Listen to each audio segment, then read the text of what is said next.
Hi po, ang EDD ko po ay September 9, 2025.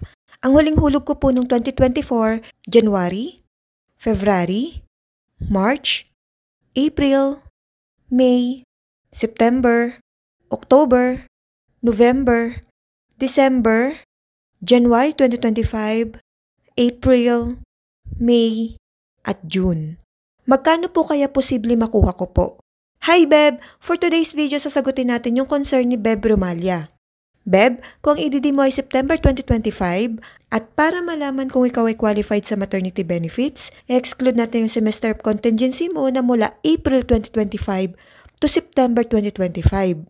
So hindi po ito mapapasama sa computation ng maternity benefits mo. Now, ang magiging qualifying months mo po ay mula April 2024 to March 2025. Diyan po magsiselect ng at least 3 to 6 highest monthly salary credits at syempre dapat may hulog ka sa nasabing qualifying period para makompute ang maternity benefits mo. Nabanggit mo na may hulog ka sa mga months na ito.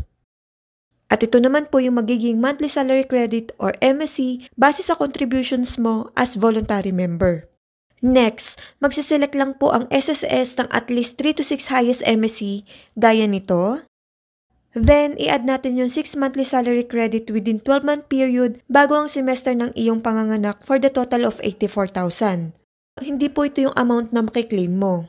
Next, para makuha yung average daily salary credit or ADSC, i-divide naman po ito sa 180 days. So, ito po yung ADSC mo. Next, ay assume na normal or cesarean delivery ka. I-multiply po ang ADSC mo sa 105 days. Then, ang magiging estimated maternity benefit mo po ay 49,000. Ito po yung posibleng makuha mo sa SSS after mo pong manganak. Sana yung nasagot kong iyong katanungan. Thank you and God bless. Follow for more.